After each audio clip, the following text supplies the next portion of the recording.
How you doing, folks? Mac here. I'm happy to announce to have multi-Hall of Fame boxing promoter out of Philadelphia, the author of the 5-star boxing autobiography, $30 in a cut eye, 50 years of boxing. Let's bring in Philadelphia boxing royalty himself, Russell Peltz. All right, Russ. Let's see. We tried this before, folks. I'm going to give you a little behind-the-scenes look here. Tried it before. Had a little problems. Hopefully everything goes well because I really want to get this interview in, and it's a pleasure being able to interview one of the greatest promoters of all time, really. So anyway, Russ, let's start let's start all over again. And again, you said before you're 22 years old.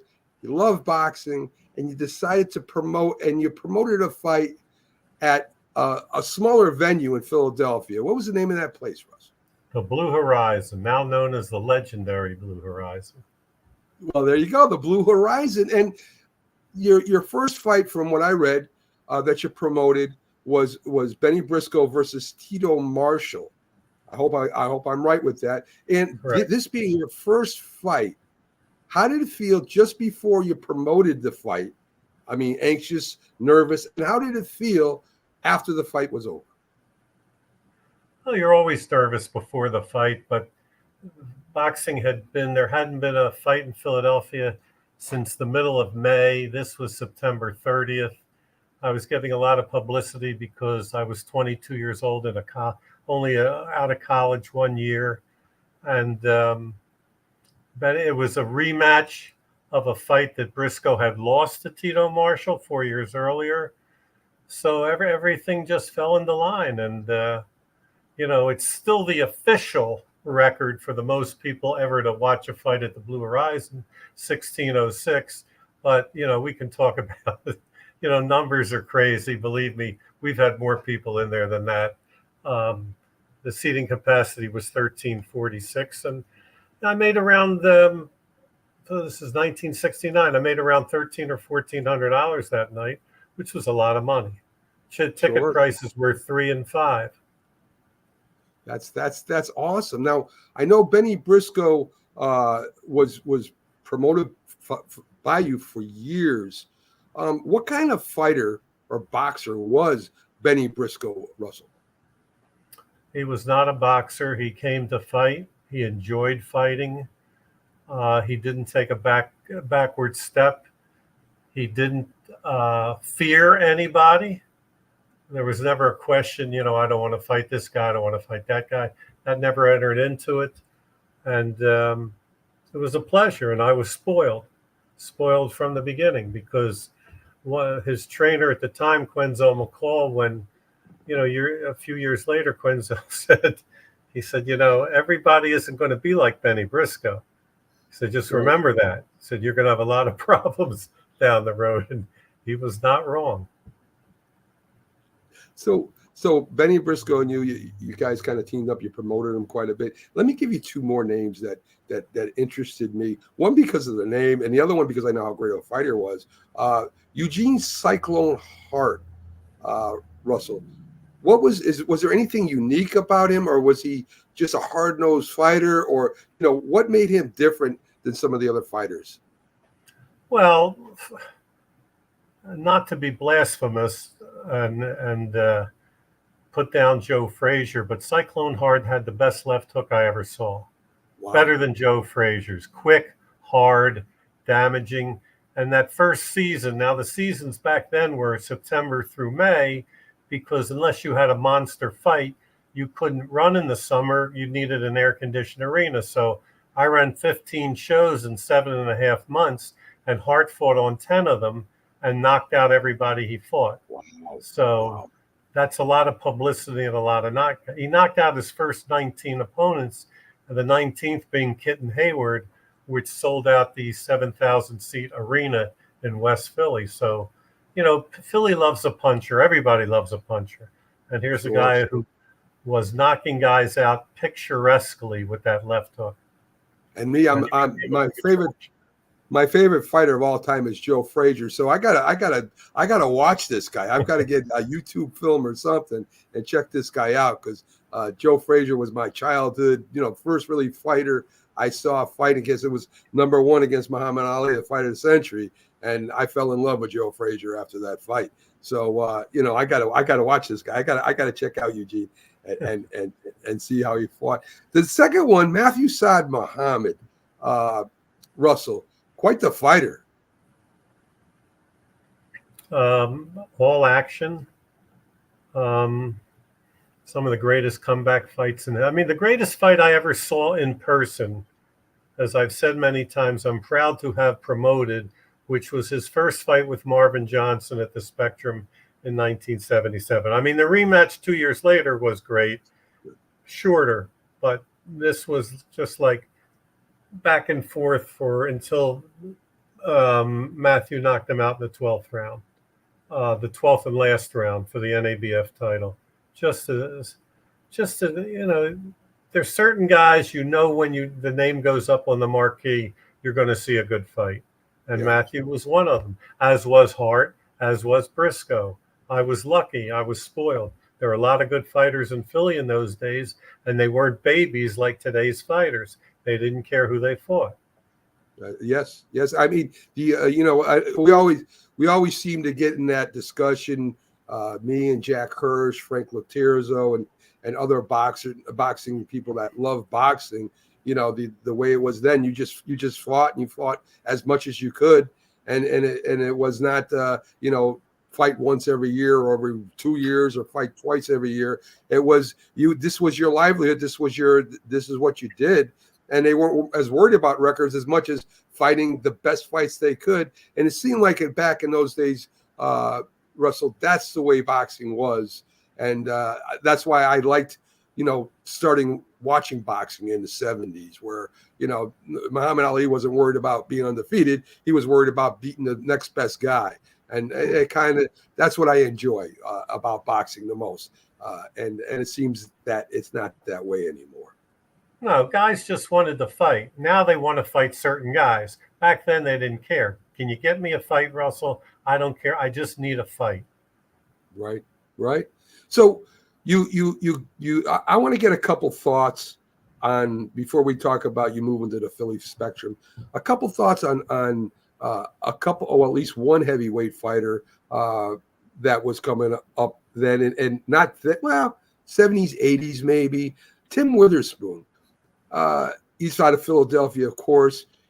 He had the potential. He had some fights, he looked like he was unstoppable, but in other fights, he was kind of underwhelming. Do you have any opinion or thoughts on that fighter, on Tim Witherspoon, Russell? He had his first pro fight for me. I think it was 1979 at the Forum in Upper Darby, which was a converted movie theater. But Witherspoon was probably one of the most mismanaged, mishandled fighters of my generation.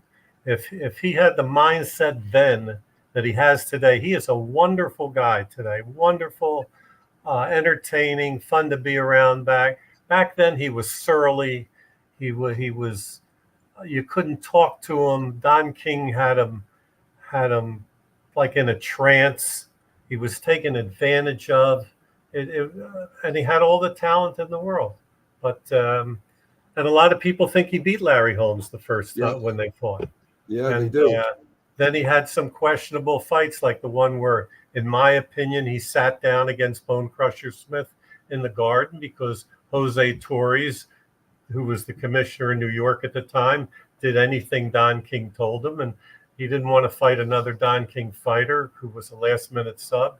And then he had a questionable fight I think it was overseas against Brian Nielsen near the end of his career, which didn't make any sense. And I've never spoken to him about that. But and by the way, speaking about crowds at the Blue Horizon, in September of '91, he fought Art Tucker at the Blue Horizon in the main event. Now, I told you we had 1,346 seats, and officially the 1,600 and change for Brisco Tito Marshall is officially There were 2,100 people in the building that night.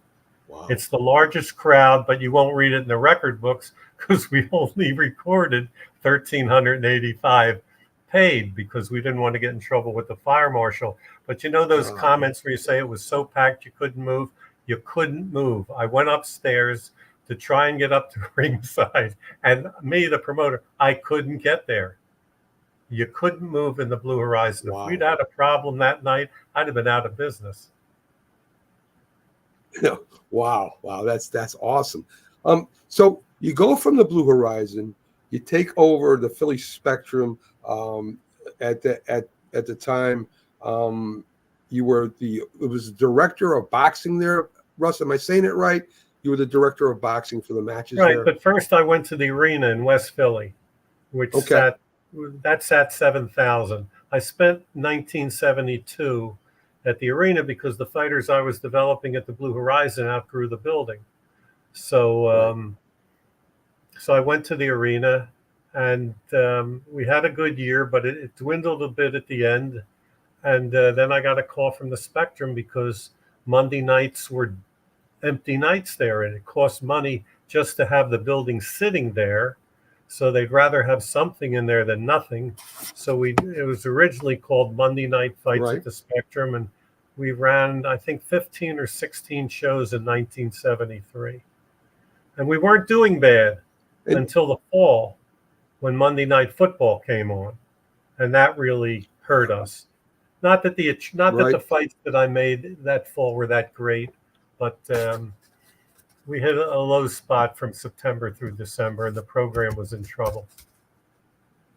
I got you. And at the Spectrum, I mean, I know there were unbelievable fighters that participated there: Roberto Duran, Michael Spinks, Marvelous Marvin, Hagler, just to name a few. And I know in the Spectrum, it had to be exciting to. I mean, I know you promote these guys or promote the fights, but I imagine you're there and watching some of the greatest boxers ever to throw it down inside the Spectrum. Well, from 74 through 78, we were up there with the Garden, the Olympic in LA, and the Forum in Inglewood. Those were the top four sites, and we were averaging, I don't know, 7, 8, 9, 10,000. And we switched off Monday nights on my suggestion, and Duran, Michael Spinks, Emil Griffith, Ernie Shavers, naturally the local guys like Benny Brisco, Cyclone Hart, Willie Monroe, Boogaloo Watts, and then Tyrone Everett came up. And at the very end, there was Jeff Chandler. And Sahd Muhamad fought Yaki Lopez there. He fought Marvin Johnson. He fought Richie Cates. I mean, these are classic fights. And, of course, Hagler fought for me 5 times and lost twice. So Bobby Chacon had his only major East Coast fight was at the Spectrum in 1978. I'm proud of that. And we were having fun. Now, you brought up Marvin Johnson, Russell. This was a fighter that you were involved with a lot. I mean, you helped guide him to the title. What kind of relationship did you have with Marvin Johnson? Wonderful. He was he's from Indianapolis. He was, he would have been out of place in the North Philadelphia ghetto. He had that Indiana drawl, that slow talking drawl, DRAWL, and he was very innocent and naive, and he was going nowhere. After Brisco knocked out Cyclone Hart in April of '76 in their rematch, I took a trip across country to recruit talent, and the first real city I stopped in was Indianapolis. And Marvin was fighting there, and I went to the weigh-in. They had it in a restaurant the night before the fight, and Marvin was fighting a guy named Marvin was 12-0.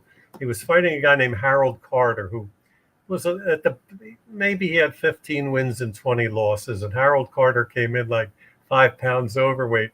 And Marvin and his brain trust at the time were deciding whether to fight or pull out. And I went up to Champ Janey, his trainer. He didn't know me. I said, "Hey, Champ, Marvin could beat this guy in his street clothes. Doesn't matter what he weighs. Anyway, Marvin won the fight, and my good friend Fred Burns, who was the promoter out there, he hooked me and Marvin up, and my brother-in-law became Marvin's manager because I didn't know anything about promotional contracts in those days, and you had to protect yourself somehow. And that's the way we did it back then.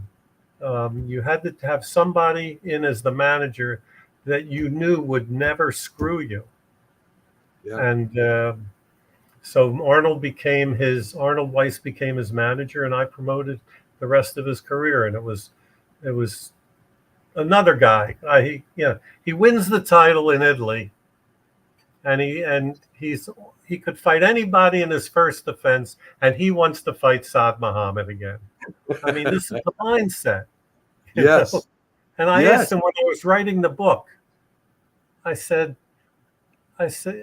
he wanted to prove that he could beat everybody I put in front of him. He said the only way to be the best is to fight the best. Sure. I mean, what a mindset when you compare it to what's going on today, when it's all about money. And even then, sometimes it doesn't work. You're 100% right, Russell. And you know, and talking about today, and I get in some debates with people about, you know, who should be fighting who, and of course there's a lot more. I mean, there's so many different councils and belts, and it's changed so much. Right now, you have a maybe the second best welterweight in the world fighting out of Philadelphia, maybe the best, Boots Ennis. And Boots Ennis is undefeated right now, and Terrence Crawford is the number one ranked welterweight right now in the world. And they're not, for some reason, there's a problem getting these two together. Now, I don't think this is what happened in the past. I think this would be a major fight. It may not get all the glitter and whatnot, but if it's a great fight, there would be another fight. In fact, I think in the contract, you're going to have a rematch clause in there. Why is there not a call for these two undefeated and perhaps two of the best welterweights or the two best welterweights in the world? Why isn't this being arranged? And what do you think about Boots Ennis, Russell? No, it's not being arranged because Crawford allegedly is going after bigger money. If he fights Canelo, I don't know much about the guy he's fighting this weekend. Boots Ennis has been a hot prospect for a long time. And this is not a knock at him, but he hasn't really fought the elite of the division. And I don't even know how elite the division is. What's amazing about the 14,000 people that came to see Boots Ennis fight that guy a couple of weeks ago, David something. I'm not insulting the guy, but I know what you mean. He drew 14,000 people to the Wells Fargo Center. So it's the sixth largest indoor crowd in Pennsylvania history for a fight. What's amazing about it is the other five, Tyrone Everett against Alfredo Escalera, a monster fight for the world junior lightweight title. Benny Brisco, Marvin Hagler. Bob Montgomery, Wesley Mozon, lightweight title. Joe Louis, Gus D'Orazio. Those were all monster fights. Forget that D'Orazio was just a guy. It was Joe Louis. Now here's Boots Ennis drawing 14,000 people to see him fight basically an exhibition fight. Right. It's the strength of social media. I mean, imagine how many people would come if you were fighting Terrence Crawford or Emil Griffith or Louis Rodriguez or somebody that we knew could fight back.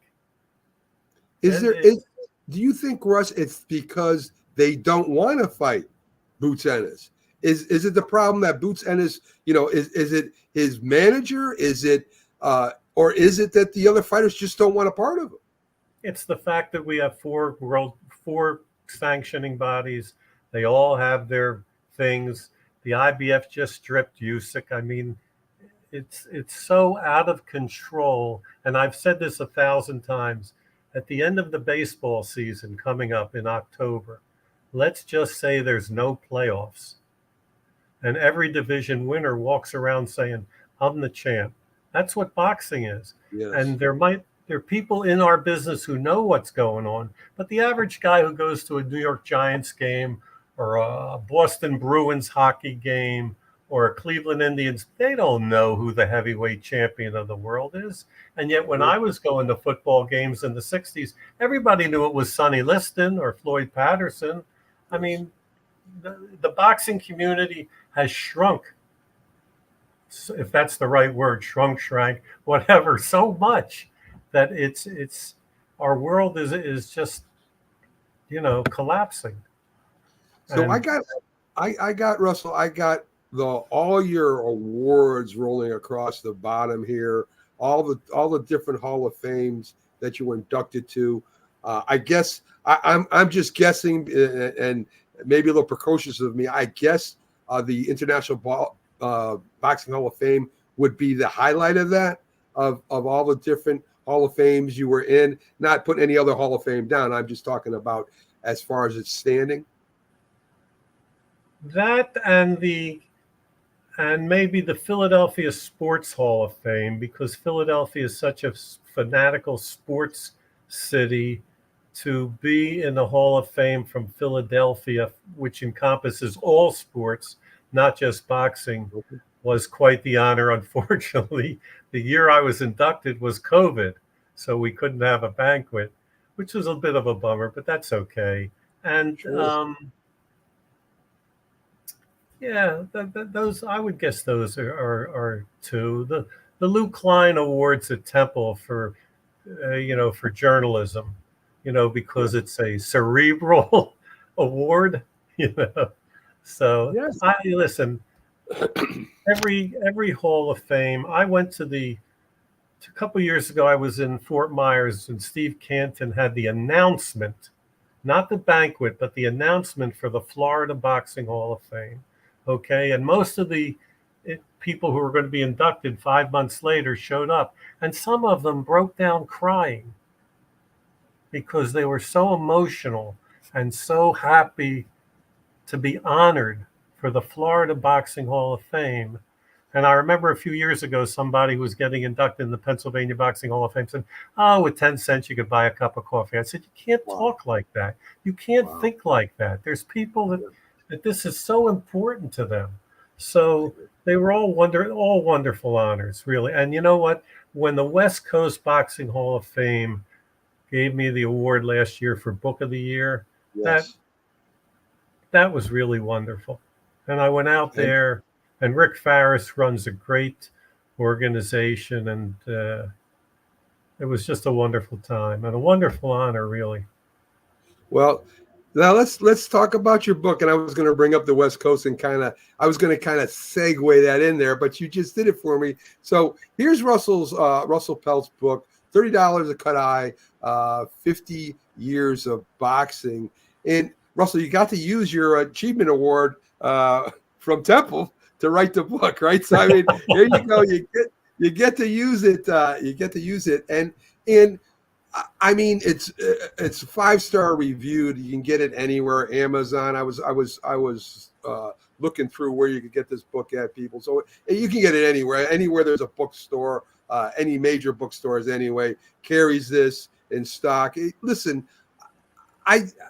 I guess the question I want to ask you, to compile something like this, Russell, it must have been unbelievable work to do. I mean, you're talking 50 years, putting it together, making it make sense, and to be read by people not only in boxing, but maybe some of the people that aren't totally into boxing. I mean, this must have been a heck of a task for you.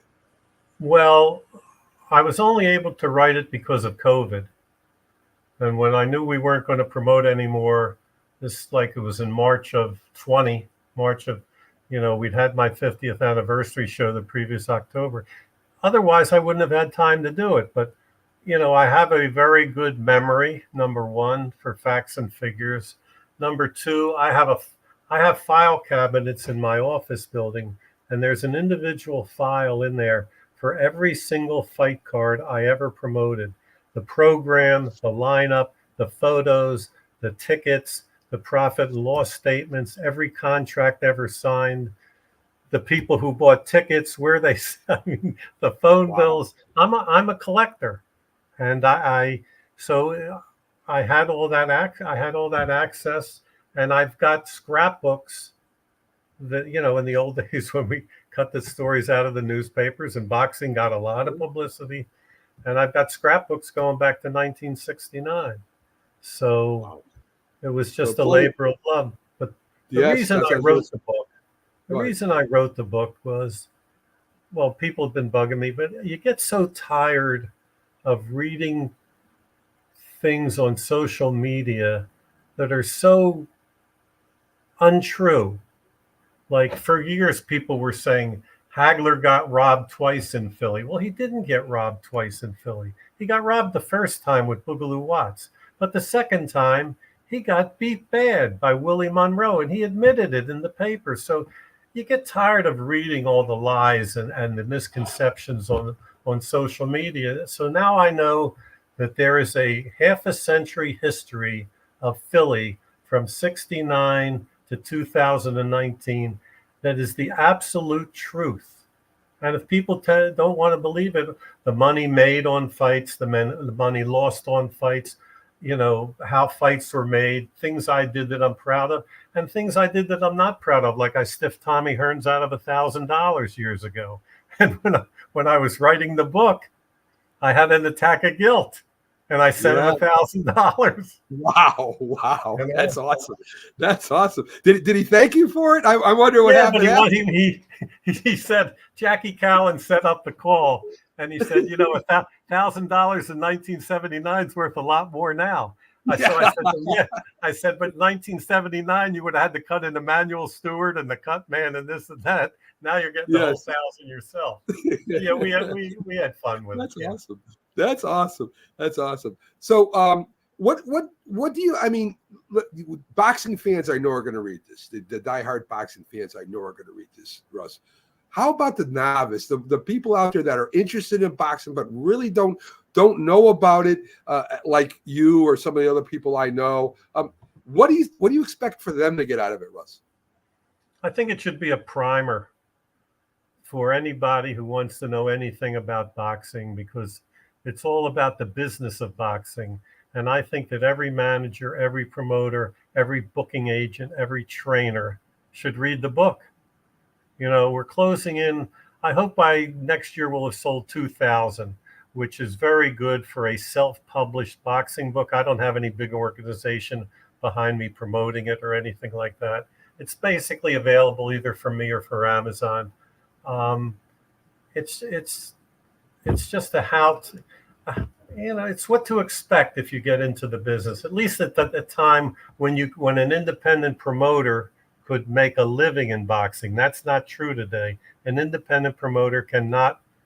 It's tough to make a living in boxing today if you don't have access to television, and television is controlled by less than a handful of promoters.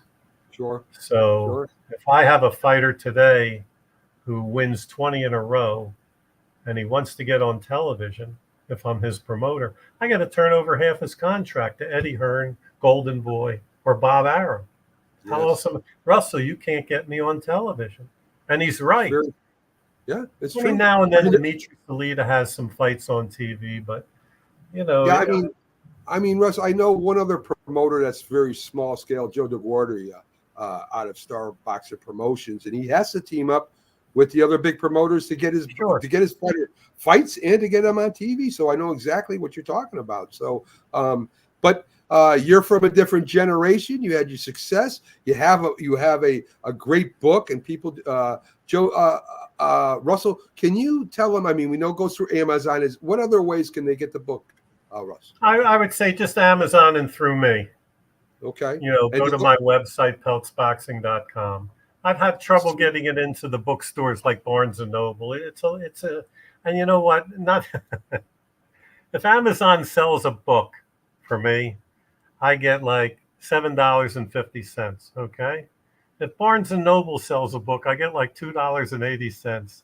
So I'm not going to fight too hard to get it in Barnes and Noble. Everybody's going to Amazon. The reviews on Amazon, I don't know if you've read the reviews. Tremendous. They're outstanding. Yes, they are. I've had one negative review out of 100, over 100 on Amazon. And you know what it was? The guy took a picture of the book because the cover came bent in the mail.